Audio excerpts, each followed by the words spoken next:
여러분, 오늘 이 사무엘하 말씀은요, 사무엘상은 우리가 잘 알고 있는 다윗의 어떤 성공 스토리, 골리앗과 싸워서 이기고 막 그런 얘기들.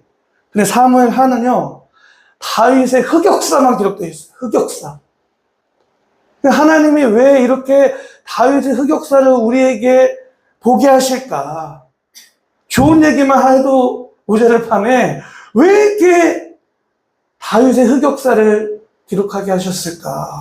다른 게 아니라 여러분, 다윗과 함께 하셨던 하나님, 다윗의 그 연약함과 부족함 가운데 함께 하셨던 그 하나님께서 오늘 이 말씀을 읽고 있는 저와 여러분에게 오늘 동일하게 살아계셔서 다윗의 하나님, 너의 하나님이다.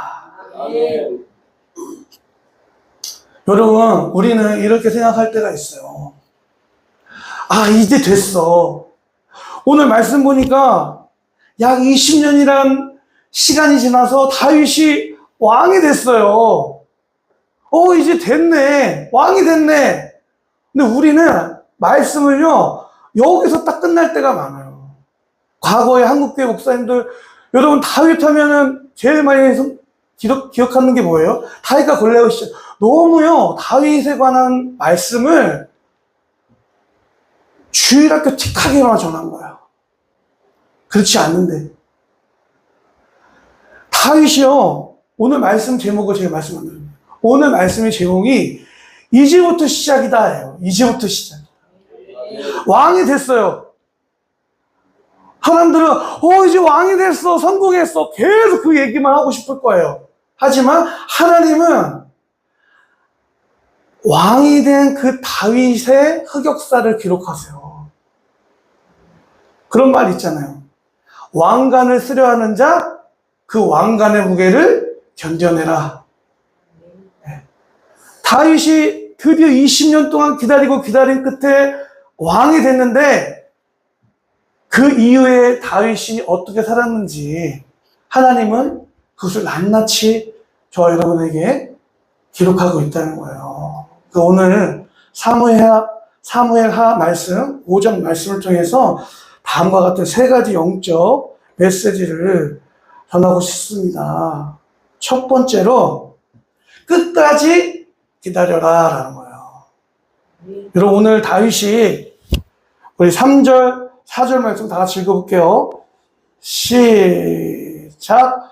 그리하여 이스라엘의 모든 장로가 헤브론으로 왕을 찾아오니 다윗 왕이 헤브론에서 주님 앞으로 나아가 그들과 언약을 세웠다. 그리고 그들은 다윗에게 이름을 부어서 이스라엘의 왕으로 삼았다. 다윗은 30살의 왕이 되어서 40년 동안 다스렸다. 그는 헤브론에서 7해 6달 동안 유다를 다스리고 예루살렘에서 30해 동안 온 이스라엘과 유다를 다스렸다. 오늘 다윗을 보니까 다윗이 헤브론에서 유다 지파의 왕이 되었어요.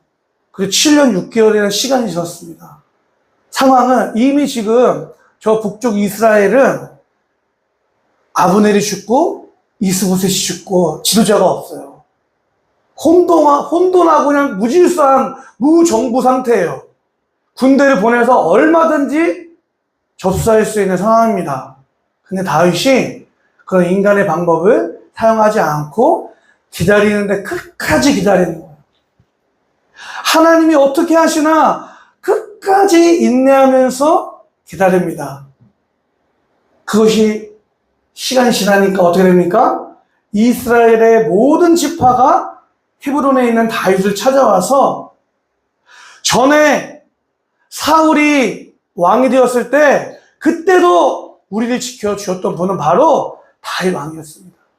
다윗이 진짜 우리의 왕이고 하나님이 다윗을 왕으로 세운 거 우리 모두가 알고 있습니다. 이스라엘의 지도자들이 고백하고 있는 거. 기다렸더니 하나님께서 일하시는 거예요. 여러분, 우리는 기다림에 지치고 실망하고 너무나 힘들 때가 있어요. 그런데 그거 아세요? 하나님이 침묵하실 그때가 하나님이 역사하시는, 일하시는 시간입니다. 아멘. 여러분, 우리 애들 키우면 우리 애들 언제 커요. 언제 키 큽니까?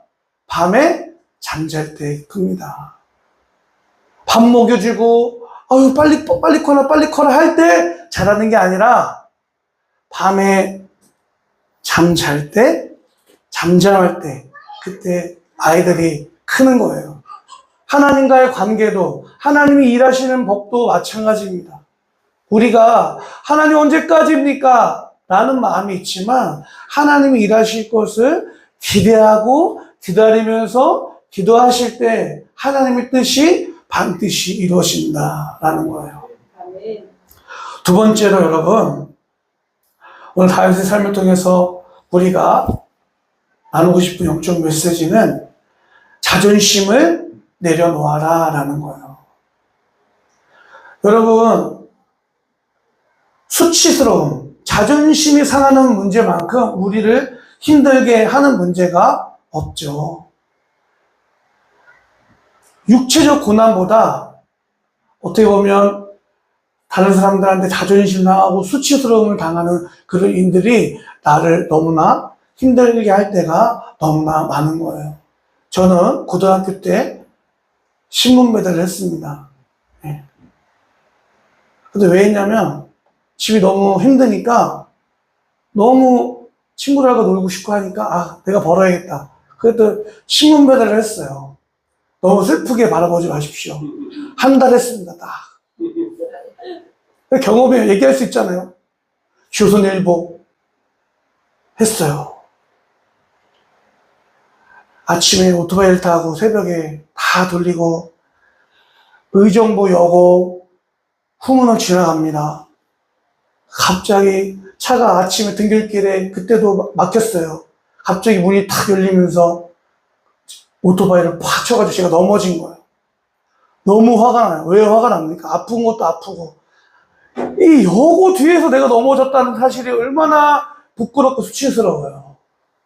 근데 너무 열받아가지고 그때는 충만하지 않을 테니까 이게 욕이 나오죠. 이런 신발끈 하면서 탁 욕을 하려고 하는데 차에서 엄청 아름다운 여고생이 내려서 괜찮으세요? 그러는 거예요. 제가 어떻게 정말 거짓말 하나 붙이지 않고 물어보지도 않았는데 괜찮습니다. 괜찮습니다. 저는 저기 의정부 고등학교 다니는 학생이에요. 물어보지도 않았는데. 그래서 제가 그냥 단순히 신문 배달하는 사람이라는 거를 어필하고 싶지 않았던 거죠. 나도 학생이다. 저희 학교 그때는 평준화가 아니고 의정부 고등학교, 나는 명문 고등학교였어요. 의정부에서 공부 제일 잘하는 사람만 보이는 학교. 그러니까 저 의정부 고등학교 학생이다. 그때 알았어요, 여러분. 다리는 지금 피가 철철 흐르고 있어요. 엄청 아파요. 근데 부끄럽지 않은 거예요. 부끄럽고 싶지 않은 거예요. 수치스럽지 않고 싶은 거예요. 지금 오늘 여러분 다윗이 20년 만에 지금 왕이 됐어요.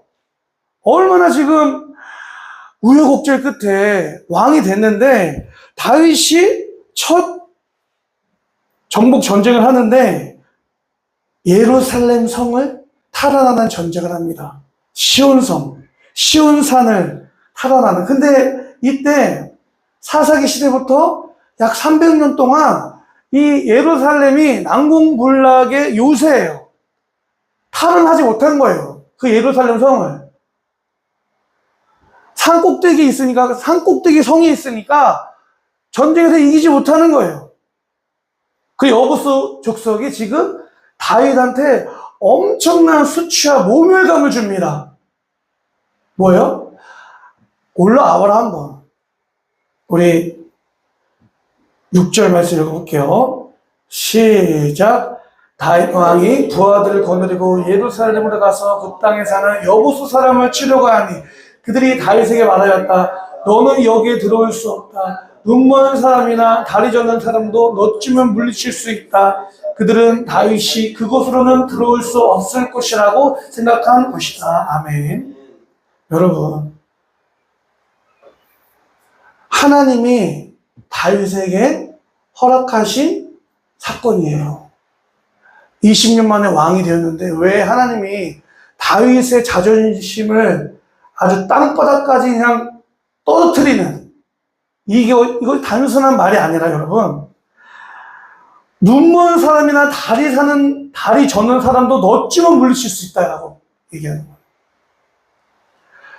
여러분, 구약의 관점, 신명기적 관점에서 보면 다리 저는 사람들, 눈먼 사람들은요, 제사장으로, 레위 지파로 들어올 수가 없어요.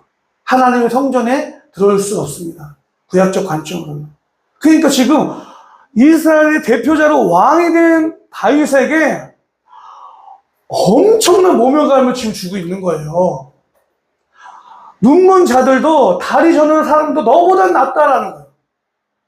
왜 하나님께서 여러분 다윗에게 이런 일들을 허락하셨을까? 여러분 왜 그랬을까요? 우리는 세상에서요, 다윗처럼 왕이 되는 게 인생의 초점이 있어요. 근데 하나님의 초점은 뭐에 있는지 아세요? 우리가 왕이 되는 거, 우리가 뭐 세상에서 성공하는 거, 하나님의 여기에 초점이 있지 않아요. 어디에 초점이 있습니까? 우리가 하나님의 자녀 되는 것, 구원받는 거에 초점이 있어요. 그러니까 우리가 세상에서 실패하고 좌절하고 절망해서 하나님 제가 기도했는데 왜 이거 안 됐습니까? 라고 하면 어떻게 보면은 하나님의 뜻과 하나님의 초점과는 조금 다른 기도를 우리가 하고 있는 걸 수도 있어요. 하나님의 초점은 뭐예요? 지금 당장 나와 함께하는 것, 나와 동행하는 것, 정말 하나님과 나와의 관계가 정말로 실제되어서 하나님, 저 정말 하나님 사랑합니다. 저 하나님 없으면 안 돼요. 이 고백을 듣길 원하시는데 우리의 초점이 자꾸 왕이 되고 싶은 거예요. 지금 하나님의 초점은 다윗이 왕이 된 것보다 다윗의 그 자존심과 아직도 해결되지 않았던 다윗의 덜 연단된 그 자존감, 그 자존심을 하나님께서 연단시키시고 계신 거예요. 여러분 오늘 이 말씀을 우리의 삶 가운데 적용해 보셨을 때 여러분을 지금 자존감을 낮추게 하는 일들은 무엇이 있습니까? 저는 덜 된 목사라 생각해요. 저는 덜 돼도 한참 덜 됐다. 왜 그런 줄 아세요? 오늘 아침에 성전에 올라오는데 계단에 나는 죽고 예수로 사는 교회 붙어 있잖아요. 계단에 반쪽에 그걸 보면서 하나님 이 3층 이 허름한 이 계단 언제까지 올라가야 되는 거예요? 교회 이름도 나는 죽고 예수로 사는 교회예요. 진짜 죽이려고 하시는 거군요. 하나님 나는 죽고 그것도 노래방 직원들이 하도 술 먹고 하도 쳐가지고 하얀 상 다 더러워지고 때 타가지고 하나님 올라오면서 생각했어요. 올라오면서 나는 죽고 예수로 사는 교회 진짜 하나님 죽이시려구나. 근데 덜 됐구나. 덜 됐어. 한참 덜 됐구나 라고 생각했습니다. 정말 하나님 저 연단시키고 계신 거예요. 여전히 여러분 성공하고 싶어요. 유명해지고 싶어요. 그런 마음 많아요. 덜 된 거예요. 그러니까 저는 하나님 계속 이렇게 연단시키실 것 같아요. 여러분도 마찬가지입니다. 하나님의 초점은 거기 있는 거예요. 내 자아를 연단시켜서 온 마음과 뜻과 생명, 하나님 저 온 마음 다해서 뜻을 다해서 생명 다해서 오랜 세월을 지나 하나님 이제 깨달았습니다. 저에게 남은 거 하나님밖에 없네요. 그거 하나님 고백 듣고 싶은 거예요. 오늘 여러분의 삶 속에 수치스러움과 다윗이 경험했던 그런 일들이 여러분의 삶에 있다면 그것 때문에 너무 아파하지 마시고 그거 아무개가 왜 난 저런 말 했지? 이렇게만 해석하지 마시고 하나님이 하시는구나. 하나님이 나의 이 부족한 마음을 연단시키고 있구나 라고 여러분 하나님 주권을 인정하시면서 해석하시기 바랍니다. 특별히 우리 우리 다음 세대가 아니라 우리 어른 세대가. 오늘 다들 그렇잖아요. 우리 장로님. 규정 선생님이 하시다가 학교에 가면은 또 거기 또 안에서 또 열받게 할 수 있는 상황들이 생길 수 있잖아요. 그럴 때. 우리 권사님, 장로님 사랑받고, 정말, 나름 엘리트적인 삶만 하셨는데, 다 된다 하시면서, 오지도 않는 이 손이 언제까지 기다려야 되는 거야. 하나님, 그럼 제가 우리 사모님한테 들었어요. 우리 아내한테. 하나님이 허락하실 시간이 좀 있습니다. 우리 모두에게. 예. 우리 두 분, 호텔 관리자 여러분들도, 예? 우리 두 분, 우리 형도님들도, 실습하는데 얼마나 열받게 해요. 그죠? 열받게 해요. 실습하면 제가 알아요. 우리 예전에 저희 학생들이 그 실습하면은, 전파, 이거 안마기 이런 거 있잖아요. 왜 이게 세게 하냐, 이런 사람 많다거든요. 상태 안 좋은 사람들. 그래서 그럼 우리 성도님이, 내가 이런 얘기를 들으면서 이것까지 해야 되나? 생각이 왜 안 들겠습니까? 우리 성도님들, 그쵸? 내가 이런 상태 안 좋은 사람 피부를 왜 만져야 되나? 더러워 죽겠어. 얼굴 막, 그쵸? 또, 여러분, 그렇게만 생각하지 마시고, 하나님 나를 구원하시려고 지금 나를 더욱더 온전한 사람으로 세우시기 위해서 허락하신 과정이구나. 해석이 될 줄 믿습니다. 마지막 세 번째로 하나님 앞에 기도하는 사람이 되자라는 거예요. 오늘 다윗이 블레셋과의 전쟁을 합니다. 17절부터 25절 말씀 보면. 근데 다윗의 전쟁 전략을 보면 하나 특이한 게 있어요. 뭐예요? 100% 신본주의.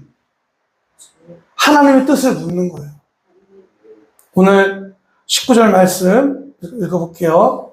18절 19절 시작. 블레셋 사람들이 이미 몰려와서 르바인 골짜기에 평원을 가득히 메고 있었다. 다윗이 주님께 아뢰었다. 제가 저 블레셋 사람들을 치러 올라가도 되겠습니까? 주님께서 그들을 저의 손에 넘겨주시겠습니까? 주님께서 다윗에게 대답하셨다. 올라가거라. 내가 저 블레셋 사람들을 반드시 너희 손에 넘겨주겠다. 아멘. 여러분, 지금 블레셋의 강한 군대가 몰려와서 르바인 골짜기의 평원을 가득히 메우고 있습니다. 지금 절체절명의 위기 가운데 있는 겁니다. 위기를 딱 만나면 그 사람이 어떤 사람인지를 알 수가 있어요. 근데 다윗은 부족함이 많았어요. 연약함이 많았습니다. 하지만 그 절체절명의 위기 속에서 뭐 하는 사람이에요? 기도하는 사람이에요. 전략이 없는 게 아니에요. 경험이 없는 게 아닙니다. 얼마든지 그동안 그냥 다윗은 뼛속까지 전사예요. 근데 나의 이성과 경험과 나의 어떤 계획을 의지하기보다 하나님, 이 전쟁을 어떻게 싸워야 됩니까? 제가 무엇을 해야 됩니까? 주도권을 하나님 앞에 맡겨드린 거예요. 하나님의 인도함을 받기 원했던 거예요. 어떤 순간에요? 절체절명의 위기 속에서. 그리고 또 한 번 기도합니다. 다윗이 이 전쟁에 이겼어요. 근데 블레셋이 또 르바인 골짜기에 평원을 가득 메웠대요. 22절 말씀 보니까. 그때 23절 말씀 읽어보게요. 23, 24절 시작. 다윗이 주님께 또 아뢰니 주님께서 대답하셨다. 너는 정면으로 그들 쪽으로 올라가지 말고 그들의 뒤로 돌아가서 숨어있다가 뽕나무 숲의 맞은 쪽에서부터 그들을 기습하여 공격하여라. 뽕나무 밭 위쪽에서 행군하는 소리가 나거든 너는 곧 진격하여라. 그러면 나 주가 너보다 먼저 가서 블레셋 군대를 치겠다. 아멘. 여러분, 오늘 24절 말씀 보니까 뽕나무 밭 위쪽에서 행군하는 소리가 나거든 너는 곧 진격하여라. 그러면 나 주가 너보다 먼저 가서 블레셋 군대를 치겠다 말씀하셨어요. 지금 행군하는 소리는 누구의 행군하는 소리입니까? 이스라엘 백성의, 이스라엘 군대의 행군하는 소리가 아닌 거예요. 하나님의 군대, 마하나임, 하나님의 군대가 역사하시는 그 영적인 그 행군하는 소리를 들으라는 거예요. 여러분 지금 전시 상황입니다. 르바임 평원에서 이 블레셋 전군이 이쪽에서 지금 주둔하고 있고 이스라엘의 전군이 이쪽에서 맞은편에서 주둔하고 있는데 얼마나 시끄러운 소리가 나겠습니까? 근데 하나님이 다윗에게 뽕나무 위쪽에서 행군하는 소리가 나거든. 잠잠히 하나님의 군대가 일하시는 것을 기다리고 들으라는 거예요. 그 절체절명의 위기 속에서. 여러분, 다윗은 이렇게 하나님의 인도함을 받기를 이곳이 최지가 사람이에요. 오늘 저와 여러분의 삶 가운데도 절체절명에 지금 내가 이곳을 선택할지 저곳을 선택할지 모를 때가 있어요. 그때 여러분 다윗처럼 아무것도 하지 말라는 게 아닙니다. 내 선택의 배후에 선택 이전의 우선순위에 하나님 제가 어떻게 해야 될까요? 하나님 앞에 우리의 주도권을 온전히 맡겨드리는 다윗의 그 영성이 우리의 삶 가운데 있어야 될 줄 믿습니다. 아멘. 여러분 지금 한국 교회가 참 안타까운 현실 가운데 있습니다. 이 한국 교회의 대표하는 교단이 어디 제일 많은 교회가 있는 교단이 어디입니까? 장로교예요. 그것도 장로교 통합. 작년에 이 장로교 통합의 총회장이 그 교회 권사님과 바람 나가지고 그걸 장로님이 나오는 모텔에서 나오는 그걸 찍어가지고 한국 교회에 큰 무리가 있었습니다. 그 유튜브로 다 나왔어요. 여러분 저는 그러면 안 되지만 아무리 총회장이라도 아무리 한 교단을 대표하는 총회장이라도 연약함이 있기 때문에 그럴 수 있다고 생각을 해요. 근데 그 이유가 더 중요한 거예요.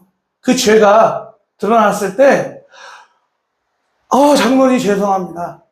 제가 한국교회 대표로서 교회의 담임 목사로서 죽을 죄를 졌네요 하고 얼른 내려가야죠. 근데 어떻게 했습니까? 끝까지 버티고 있다가 마지막에 한 게 뭐냐면 교회에서 3억짜리 아파트 사주면 나갈게요 라고 했어요. 황당하죠. 지금 이 기독교에 대한 하나님의 성의 총회장도 지금 그런 사건이 지금 일어났어요. 저 그걸 바라보면서 왜 그럴까 생각했어요. 왜 그럴까? 왜 이렇게 대형교회 목사라면 저도 지금 이것을 얘기하지만 제가 낫기 때문에 얘기하는 게 아니에요. 여러분 예전에 이철수 목사님이 그런 설교를 했어요. 어떤 유명한 청소년 사역자가 성범죄로 또 무리를 일으킨 적이 있어요. 그때 이철수 목사님이 하나님이 그 사건을 통해서 자기에게 말씀하신 게 뭐냐면 다음은 너다라는 거예요. 상황과 조건만 맞으면 얼마든지 그 사람처럼 넘어질 수 있는 우리 안에 죄성이 있다고 얘기하고 있는 거예요. 여러분 하나님이 성경에서 단 한 번도 너가 이 땅에서 잘 돼서 하나님께 영광을 돌려라 말씀하지 않았습니다. 그 방법으로 하나님이 일하셨다면 예수님이 왜 십자가 져요? 예수님이 왜 갈릴리 북방 지방에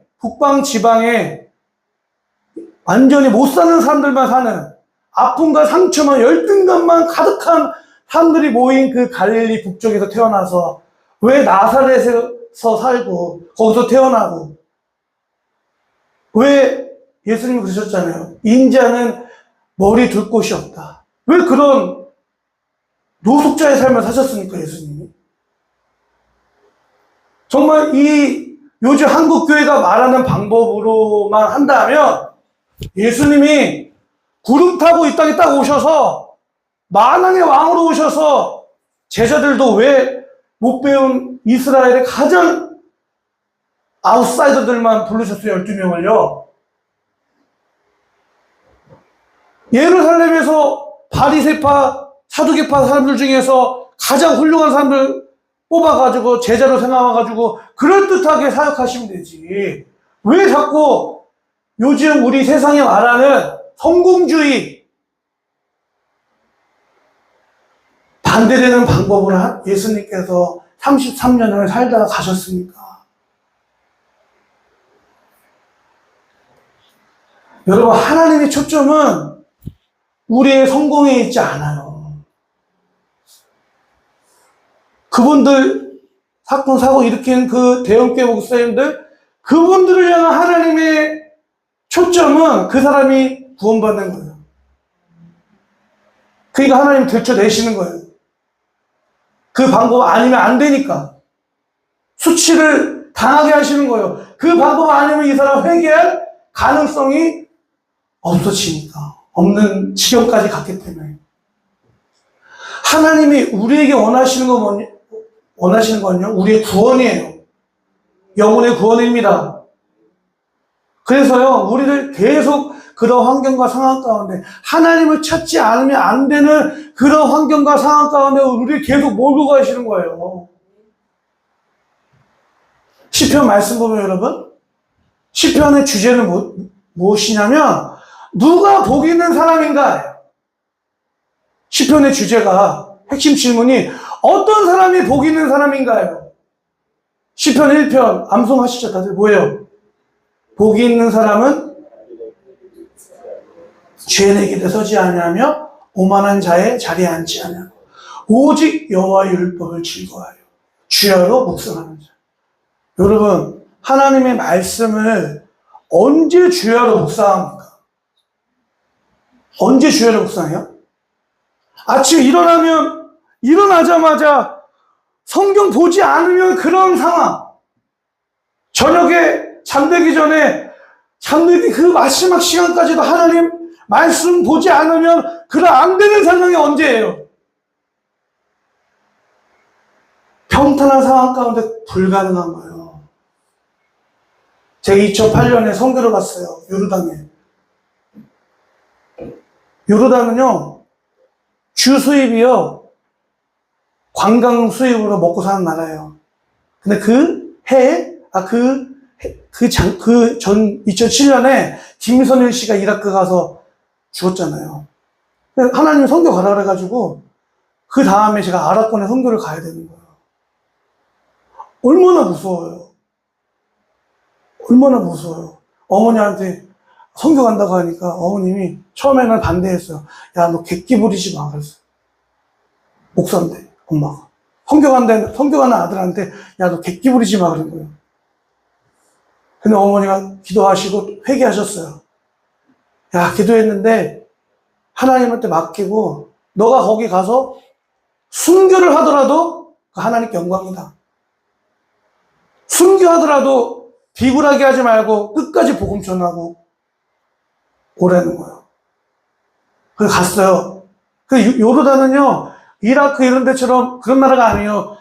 관광이 많이 오는 나라예요. 저 혼자 너무 모르니까 무서워가지고 막 그랬어요. 막 이렇게 죽으면 어떡하냐고. 그래가지고 제가 그때 선교회, 제가 그때는 그 인터코 선교회 다녔거든요. 그래가지고 전화해서 인터코 본부에, 요번에 요르단 선교를 가는데 저희 선교팀이 이렇게 사역할 때 경호가 함께, 경호팀이 같이 움직이는 건가요? 거기서 이제, 형제님 선교 처음 가보시나요? 그런 거예요. 선교 가는데 경호팀이 어디 있나요? 그런 거예요. 그러면 경호팀도 없이 여기 보니까, 팜플렛 보니까, 안전하다고 써있는데, 경호팀도 없이 지가 안전하다고 한 거예요? 막 뭐라 그랬어요.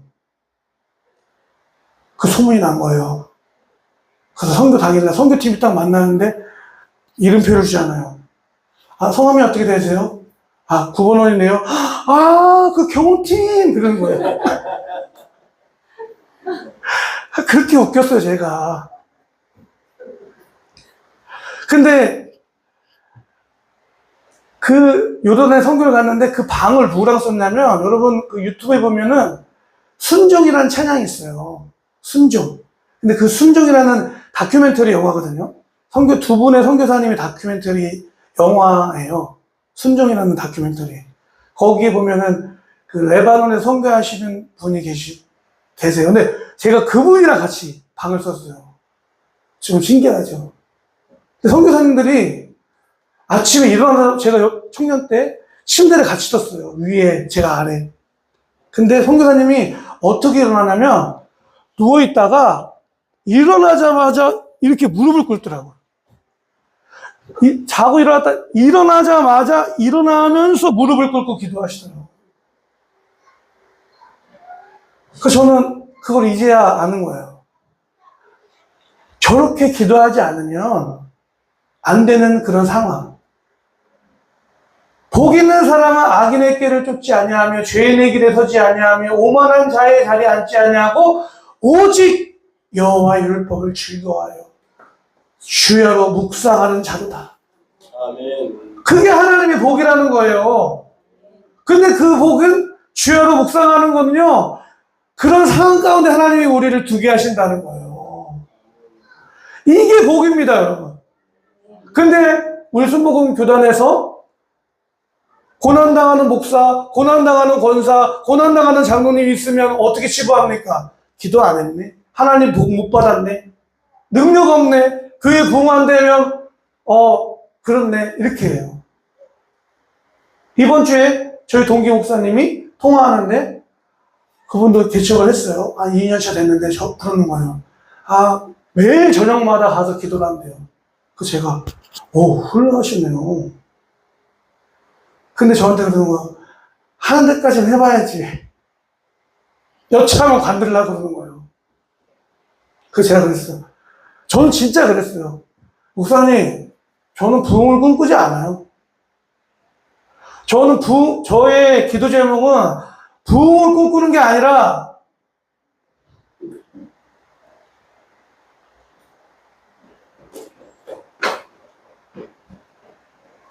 하나님이 허락하실 시간까지, 주님 다시 오실 그날까지 사명 감당하는 게 제 기도 제목입니다. 이 검단 보면요, 여러분, 그런 목사님들이 대부분입니다. 30년, 40년 교회 목회하는데 상가 교회에서 목회하는 거예요. 성도 2명, 3명 앉혀놓고.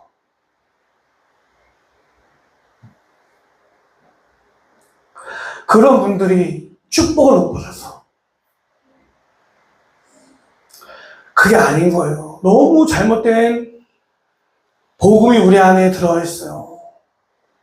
그러니까 여러분, 교회 중직자들 보면요, 우리 순복음 교단의 중직자들 보면은 다 패배주의. 왜요?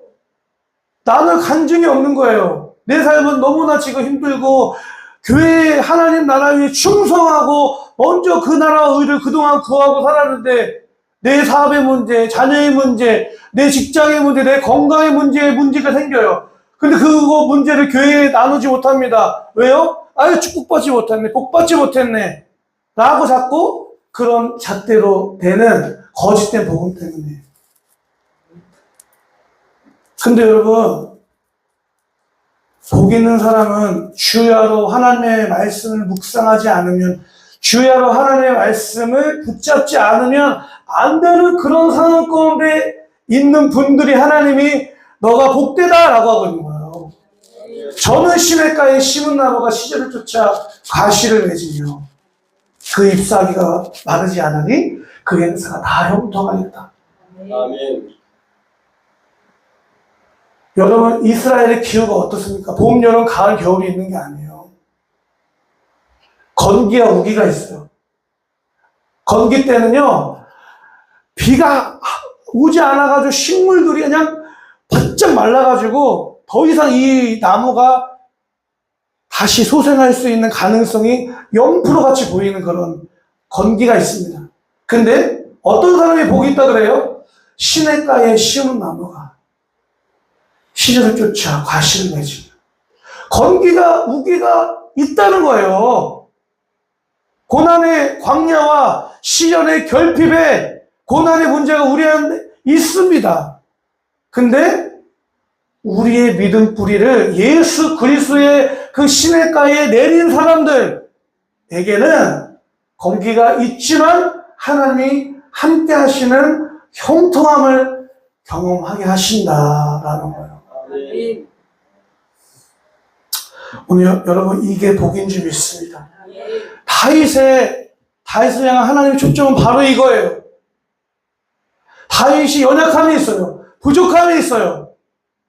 우리는 다윗하면 자꾸 왕된 거, 골리앗 이긴 것만 자꾸 얘기하니까 다윗의 이런 흑역사를 얘기하면 안 좋아하죠. 근데 하나님의 초점은 거기 있는 거예요. 다윗의 내면을 다듬고 연단시키고 훗날에는 구원하시려고 아멘. 우리를 향한 하나님의 일하시는 방법도 동일하다는 것입니다. 오늘도 우리의 삶 가운데 하나님이 우리의 목자가 되셔서 양이 푸른 풀밭을 먹으려면 시냇가에